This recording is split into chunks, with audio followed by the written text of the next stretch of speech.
The ideal founder, he would actually listen to what people say to him. He would take all this input and make their own decision. So what I always try to explain to people, always try to get warm interaction. I see a lot of people trying to do cold outreach. One trick which I found what some of the really smart founders are doing is... Sergey, thank you so much for joining our podcast today. You are a general partner at Flint Capital, an early stage tech venture capital fund. Great to have you on the call. Thank you for inviting me. The first thing I would love to learn from you is if you're looking at SaaS and AI startups right now, what do you think are the three most interesting verticals that you think you would love to invest in? If talking specifically about SaaS companies, maybe it's worth giving like really a little background about us. Early stage fund, we usually do very early stage, like pre-seed, seed, maybe early rounds, and we're pretty broad. So we're not just investing in SaaS. We have B2C companies, B2B companies, fintech, cyber, digital health, DevOps, you name it. So SaaS, it's a business model. Basically, in our case, we're right now interested in, we're looking at a lot of stuff in cyber because cyber is big. It's always evolving. Well, I would guess, I'm not sure it's a great thing about cyber. It's a great thing as investment, but it's not a good thing because hackers are always trying to find new ways, new attack vectors, especially with AI today. So there's a lot of new things going on there. So there are a lot of new products which have been developed. I think there's a lot of interesting thing going on in fintech.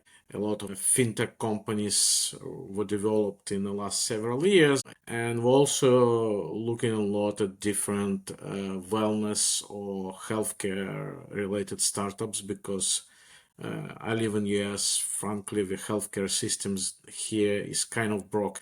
So there are a lot of interesting things which can be developed there in terms of helping people to get better in terms of like wellness, longevity, and stuff like that. So if you're looking into cybersecurity and health care, for example, can you walk me through one or two great examples of either business models or micro segments in those sectors, or maybe some specific startups that you think like, wow, this is really a great offering, or a specific market opportunity that you think like, there could be $1 billion company at some point? So in healthcare and cyber, it's a little bit different in that respect. So in cyber, one of the problems in cyber is you have new attack vectors all the time, and people are developing a lot of products which basically you have a new attack vector, you develop a product which kind of closes with attack vectors. So that's why you have a lot of like different products in cyber.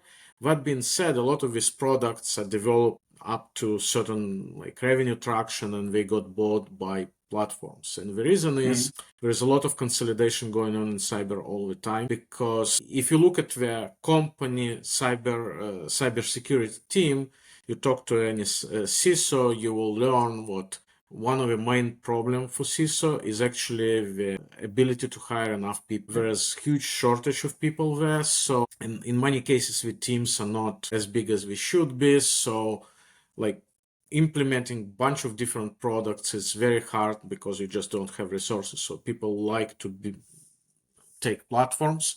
And that's one of the reasons why you see what a lot of consolidation. People just take different products, consolidate them into a platform, which allows it way better integration. It allows much easier maintenance, etc., etc. So in cyber, because of it, it's relatively much easier to build company with, I would say, $1 to $500 million eggs than to build a huge $1 billion company. Building $1 billion company in cyber usually require kind of building one of these platforms. When you look for the healthcare and wellness space, that's a different story, because especially if you go to B2C, like one of our companies in our first fund is Flow Health, which is by now probably, if not number one of the top 3 or 4 wellness companies in the world now in wellness category. They do wellness for women, so it's Women Health app. Tens of millions monthly active users, hundreds of millions in revenue, very good company. So if you build something, there's a lot of things in like healthcare / wellness space which people are willing to pay money for. On healthcare part, it's just huge market. So like even if you look at any like specific disease, any one of the big diseases, you'll find a lot of companies doing something, not just on like biotech space, but also like something managing these diseases. And you can build a company which will be pretty big one. In wellness space, also a lot of people, more and more people actually understand what today it's not just about like drugs and going to the doctors. It's more about healthy lifestyle, eating right, exercising right. So there's a lot of like wellness companies nowadays in all these spaces, like about nutrition space, mental health space, etc. If I'm looking at cybersecurity, for example, and assuming that there's a new attack vector coming, like maybe driven by AI or automation, so that people can basically spam corporates and do some identity theft issues, and then basically defrauding companies, taking their money, for example, or doing some ransom attacks based on this identity theft. But the new technology is enabling them to do this at scale, but thereby having lower expenses of doing an attack. Now, the question is, why does there even exist the opportunity of building, for example, a 100 million or $300 million exit company in the cybersecurity area? Is it that the dinosaur companies, they don't see this at a new attack vector quickly? Or why would they not shift resources into that? Because I guess they already have like hundreds of thousands of customer relationships. So basically running up a new product line or extending the current product line is much, much cheaper compared to for a startup who needs to acquire the customers for the first time. So what is the reason why in cybersecurity, not one of the dinosaurs companies who's maybe also having like SMEs and enterprise customers in doing identity fraud, prevention, detection, etc., is then just extending their product portfolio by another 5 or 10% and thereby closing this window of opportunity so that a startup could not enter it and exploit it? So it's a good question, and it applies to any space, not just with cyberspace. But big companies, we just can't innovate that quickly as small startups. Think about this way: if you $100 billion company, in order for you to decide to build a product in certain space, you will have so many different people getting involved with it, so many like different meetings, and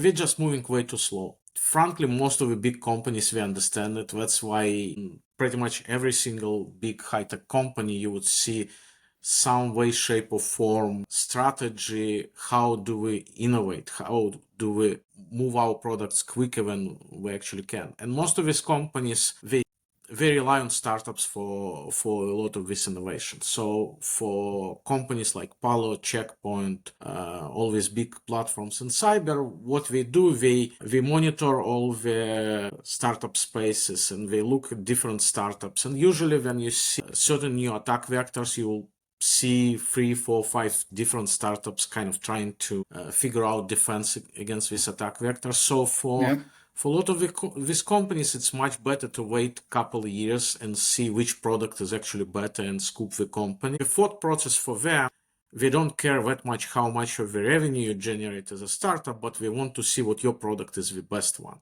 So for them, even if you generate just a couple millions in revenue, but we see what the customers are happy, your product actually winning in the marketplace. We know even if we pay premium for you, we're going to roll it out to their customer base, and quite often you would see what we buy the company, and within like 2-year time frame, whatever product the company had already bringing like hundreds of millions in revenue to the big company because we just use their distribution network. And it's actually much quicker for them to do it, and it's actually cost effective too, because in this case, we know what we are getting the best product, and the amount of money we're paying for this company makes perfect sense for them. I think if I would summarize the potential reasons for why enterprise companies are doing this, not in this security or cybersecurity industry, because maybe they perceive the business opportunity to be too small. So maybe this might be one of the biases on their end, because if they want to grow their whatever $1 billion is or $500 in annual revenue by 10% or so, and they would say, okay, if we go for this, we might add maybe another million or so in the next year. Okay, it's not maybe worth it. We have some kind of other priority. The second thing, definitely execution, slower and so on. But I think the third one, which is from my point of view more of a risk management kind of perspective, because if I assume to be a CEO of a big cybersecurity company, something, and then I would be launching maybe some kind of new MVP-like model to my 50,000 customers, and then there's some kind of big fuck up happening. This might be spilling over to my existing product portfolio, which might then maybe increase the churn rate. So, and then what I would rather say, like you said, okay, let's do a portfolio approach. Look at the winner of the five competitors. We buy them, and then we onboard this on our platform with a tested and tried product, so that our customers learn over time whatever security product they buy via our platform is tested and works fine. Yeah, I think it makes perfect sense. It just the way you would see it across the industries nowadays in many high-tech companies. We're doing this portfolio approach, and it makes perfect sense for them, because in many cases to develop the same product for big company, it's gonna take twice more time, 5 times more money, and product is not gonna be the best because it's just hard for them to iterate very, very quickly. And especially nowadays, I think what's happening with AI, the speed of innovation increasing day to day, basically. Right. Whatever was taking you 2 to 3 years just 5 years ago, nowadays can take you like several months. If you look at the startup funding situation right now, how would you describe it? So, in compare it maybe for over the last 5 years for different series or something like this, or maybe even different sectors, if you have some insights into that. It's a little bit of a roller coaster, but it's always like that. So if you think about what happens when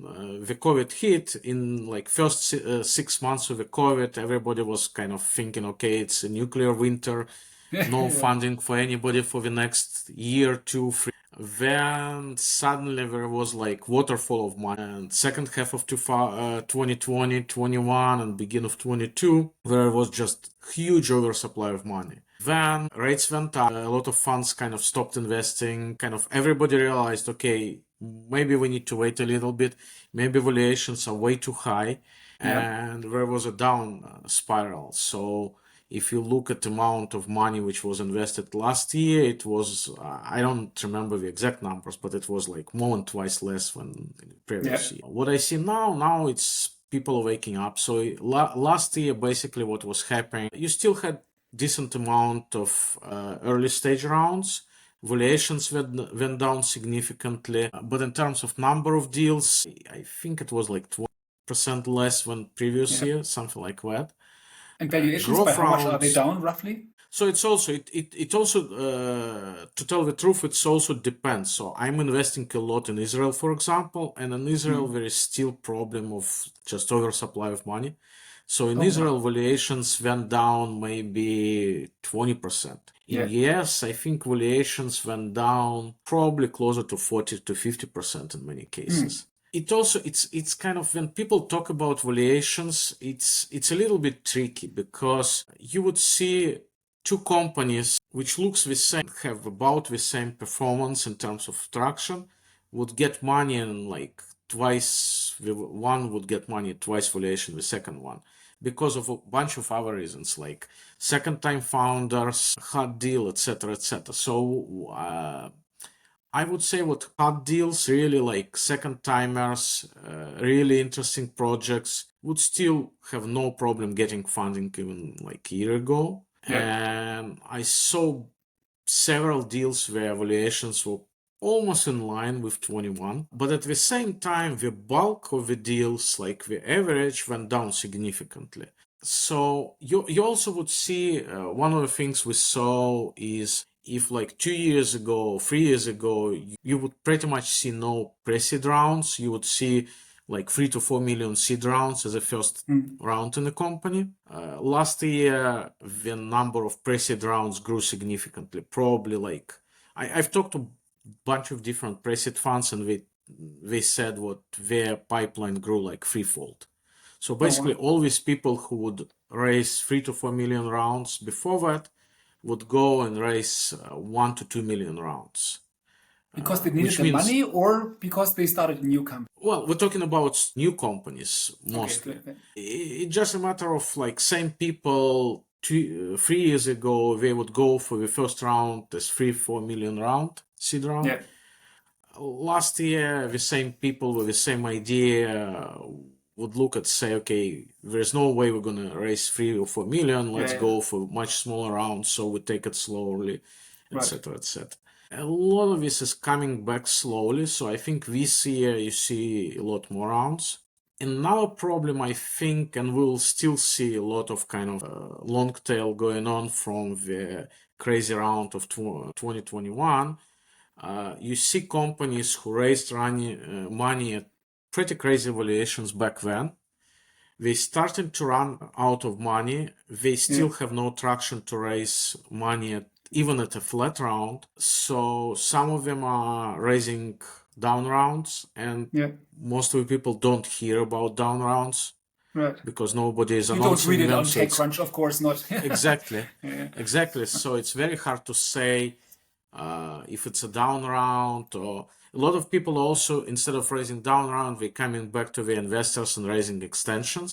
It all depends. It all depends. So in some cases, when company is raising doing well, they just need to grow to valuation. Sometimes these extensions make perfect sense. Sometimes it just delay the inevitable, and they will have to raise down round at some point. So my take on it, if you understand what you saw under the water in terms of traction, it's just better maybe to do recap, raise the proper round, make sure you can doing fine afterwards. So I think we're still gonna see a lot of these down/flat rounds, just in order for valuations of these companies to kind of sync with reality.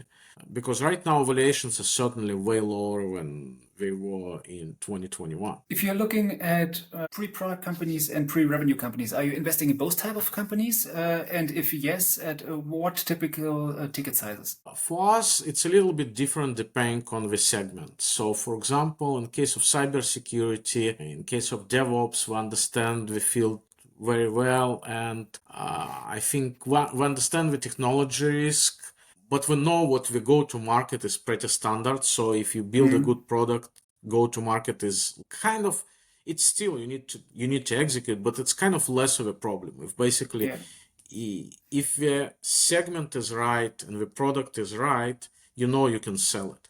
So in these cases, we are willing to go pre-product as early as possible. In case of B2C, for example, it's kind of tend to be hit or miss. So same idea, different team, one is going to be successful, one is going to flop.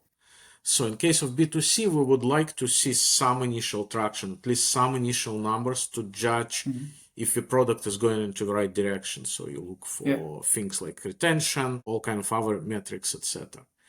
In case of digital health, for example, the biggest problem, in my opinion, in digital health is actually go-to-market. So especially in US, if you look at different problems related to the healthcare, it's an easy task to find a problem to solve. It's like pretty much everywhere you will look, you will see a lot of problems, and you can figure out, okay, if we build this product, it's gonna optimize this thing, and it will be perfect.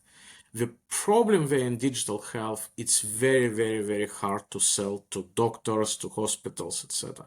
Like I was talking to one of the CIOs of a hospital, and he said, I see a lot of great products which we would love to implement, but I have no way to convince doctors to use it. And unless they are using it, it's useless. So because of that, in case of digital health, we probably wouldn't invest before we see some initial commercial traction, because we need to understand what the product actually fits, not just because it makes sense from a product point of view, but it's also fit into the workflow of the doctor or the hospital, whatever the product is, and it's actually people are able to sell it. So it really depends for us. If you're looking into enterprise SaaS, would you also rather say that go-to-market strategy is not that much risky because they are proven playbooks, and that's why you could basically judge on the product beforehand, and this is the main risk factor, so to speak, or what would you say over? So enterprise SaaS is similar in terms of like cyber or fintech or DevOps. Basically, if a product makes sense, you can talk to. Obviously, we'll talk to potential customers. So, for example, if it's enterprise SaaS, which I don't know, some kind of product which CFO would be the buying person, we would try to talk several CFOs, and if we get kind of validation from them what, yeah, I would be interested in using this product. It's still hard to execute. The go-to-market always a question, but you have a known playbooks. You're right. Yeah. It's like if your product is good, if you understand what it's kind of hitting the real problem and solving the real problem, there are ways to sell it. So in these cases, yeah, we would try to verify what there is a need for this product, but we would be willing to jump in fairly early on. If you, for example, in a very, very early stage, seed stage startup founder is pitching you with his SaaS or AI idea or cybersecurity, because the mechanics are very similar there. How can he convince you, because he's like pre-product, that that he's actually potentially A, targeting a big enough market, and B, that his problem solution fit is significantly better than alternative solutions? How can he prove this to you? Yeah, so the good, what we see really good founders, before they start talking to investors, they usually do enough with the customer development. So what I see often when founders pitching us, if we are good, they would already talk to a bunch of potential customers, and they would have kind of either testimonials from them or at least some initial verification. Okay, let's say it's a cyber product, and I talk to 30 CISOs, and 20 out of 30 said they would buy this product and they would be willing to pay X. Yeah. That's pretty good validation. That's what you see usually in like really good founders. What we're doing this step before they're actually looking for the first money. Right. Totally makes sense. I mean, all the great founders that I know build like billion-dollar companies. They always told me, Martin, when I exited my company and started my next company, I don't build anything. For the next 6 months, I'm just going on the streets, talking to customers, validating the problem space and solution space and so on. Yeah, totally agree. What type of patterns do you see else that what founders can do really, really bad, which raises a red flag with you, where you immediately say like, oh, well, I will never invest in this person because I don't either see that he's executing well or that I can trust him, or maybe another dimension, maybe that he's lazy and not totally focused or whatever. How would you identify these red flags very early on? So that you don't waste your time and, of course, not your money. So you have a lot of different red flags. It's personality-related stuff. So one of the things, for example, when I'm talking to founders about their space, and if I feel what somehow I understand their space better than them, that's a red flag for me, because I would expect them to understand space way better than me. One of the things which I learned during my years of doing it is super important is where the founder in terms of like coachability. So one extreme is the founder who would listen to everything you say and do basically everything you say. And another extreme is the founder who wouldn't listen to anything. Now, both cases are not good. The ideal founder, he would actually listen to what people say to him, and he would take all this input and make their own decisions. That's the ideal founder. And like, I've seen all the cases, and the ideally it's what you look for. So sometimes, and that's kind of the opposite of a red flag. Sometimes what I would see is I would talk to founder for the first time. We would go over things, would give couple suggestions. What here I need more understanding of their competitive advantage, and in their deck it's not clearly defined. You give a couple of these things, and then in a week time, when you talk to founders again to do the deep dive, you actually see they actually implemented some of this stuff. So they actually created another slide which explains way better their competitive advantage or something like that. That allows you to see what we're actually learning, we're actually getting your input. And that's very, very good sign. I mean, at least you see like, okay, they take information, they process it, and then they are fast at executing. Yeah. I mean, those are just minor signals that you can then extrapolate into how they run their business. Yeah.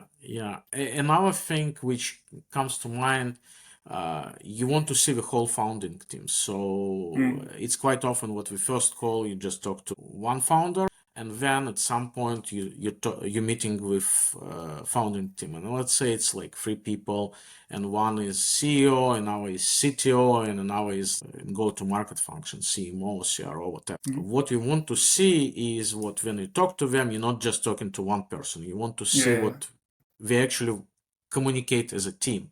So if I ask a question about the product, CEO may answer, but he can redirect to the technical guy who can explain the technical. If I ask a question about go-to-market, I want the person who is responsible for go-to-market to answer, not CEO. And you look for all these dynamics in a team. Okay, cool. Any other tips you would like to share with founders raising money right now? Well, raising money is hard. And like typical question people ask, how to get to VCs. So what I always try to explain to people, always try to get warm intro. I see a lot of people trying to do cold outreach, and especially with today's tools, there are a bunch of tools which allow you to kind of automatically create emails. It's actually, sometimes it's very funny because usually what it looks like, I get an email, congratulations on company XYZ, which you just invested, and I think we would be a really great company for you to consider. So I don't know why. I don't know how these tools find this XYZ from my portfolio, but for some stupid reason, it's always the worst performing company in the portfolio. It's kind of funny. And when we see email like this, you know it's automatically generated, you know. So always try to find a good way to get a warm intro, because people just like everybody is getting so many cold outreach emails, what we just can't physically answer them, even if we want. How many do you get per week? What would you estimate? I don't know. If you're talking about cold emails, I'm probably getting north of 20 to 30 a day. So there's no way. How many do you actually read? How many do you actually read? And I mean, I try to scan them. But to be frank, it's like at some point I looked just the companies who end up in CRM. I see about 1,000 companies a year which end up in CRM, which means what I already looked at probably twice as many and basically scanned them for like 10 seconds and decided it's not interesting. So it's not even relevant to put it in CRM. So it's just huge number of companies. So you train your neural network basically in like 5 to 10 seconds of scanning email, you know if it's relevant or not. If it seems to be somehow relevant, I would spend a little bit more time, maybe like couple minutes, do couple like Google searches, ChatGPT searches or whatever, and try to kind of at least get some feeling if it's interesting to dig deep. I usually try to answer if the email is actually, if you see what people actually invested their time, learned about me, and actually instead of like stupid automatically generating stuff, actually put something meaningful, I would try to answer. But to be frank, I just don't have a time. So what I usually do, if I want to answer email but I don't have a time, I leave it in inbox, and that's my usual kind of practice. When I fly a lot, I'm usually flying to Israel every 2 months plus or minus. So I have a lot of long haul flights. So usually on a long haul flight, I never buy internet on a long haul flight because I want to be offline, and I usually try to get my inbox down to zero, and that's the point when I try to answer all these emails. Sometimes by the end of the flight I have like 50-60 emails sitting in my outbox. I can do only so much. So most of the cold emails I know I'm just never gonna answer because I just don't have time. If it's something not relevant, there's no point of answering it. So it's always better to get warm intro. The best warm intro is what I usually say to people: get through founders.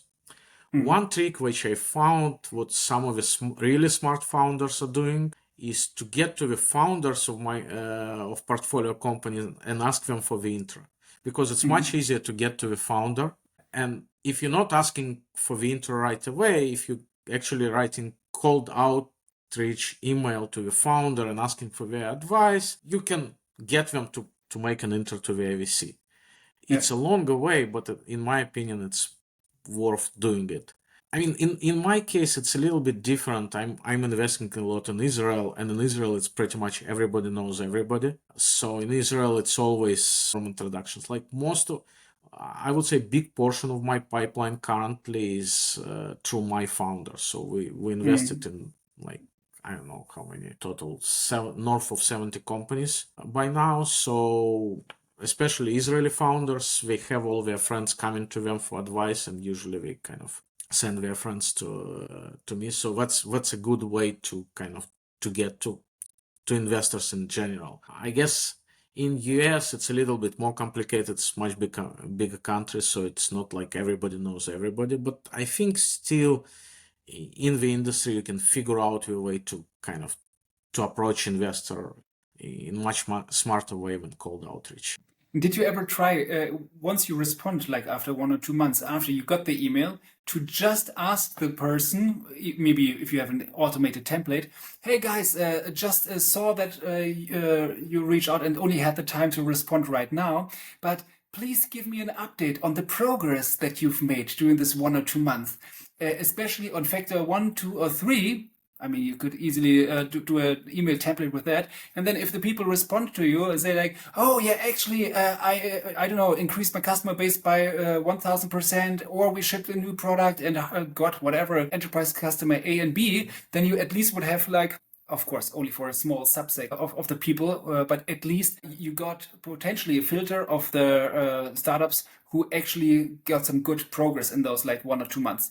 Yeah, that actually happens quite often. So I try to answer quicker than in 2 months. Sometimes it's longer, and I try to give like real reasons to at least some feedback to be at least useful for people. But yeah, in many cases, my answer is just basically it's a little bit early to ask. Keep me posted. Happy to take a Yeah. look closer to the next round, because we need at least some initial traction in this case to see. And frankly, traction execution is always a good sign. So in some cases, when people answer and say, okay, in these 2-3 months we did X and Y, and we already have a couple design partners, and we already have a couple customers who is paying us, that's a good indication. So it's worth at least to dig a little bit deeper. Right. That's actually, if you kind of take a look at this as another side of this coin, it's actually something which some startups are missing, because they start talking to investors. They don't understand it's a process. It's not like snapshot. So Right. usually from the time of the first call to investor till the time you get a term sheet, sometimes it's several weeks, but in many cases we're talking about like months or 2 months Months. worth of time frame. And a lot of people don't realize it, but investors are always looking where you were 2 months ago, where you now, and Right. we want to see the progress. Some startups, they overpromise in the beginning, and then in 2 months we can deliver it. Investor is looking at it and say, okay, you said you're growing 20% months over months, your customer base, but actually it's more like 5%. Yeah, you grew 20% last month before you start talking to me. That's maybe because you kind of lumped several cohorts together or something like that. But now it's not even close to 20%. That's automatically creates situation when investor just loses interest. Yeah. So you need to be mindful when you start talking to investor. You need to be mindful about this period, what will happen during this period, how the company will do in this period. Will you get new customers? And sometimes what I suggest, for example, for my companies when we're going for the next round, instead of like being way too optimistic on their projections for the next several months, be realistic. Be actually very realistic, and kind of prefer to put your projections a little bit down. And actually, if you have a good surprise, oh, we beat our projections this month, that actually gives you huge boost in terms of like confidence from investors that you can actually execute.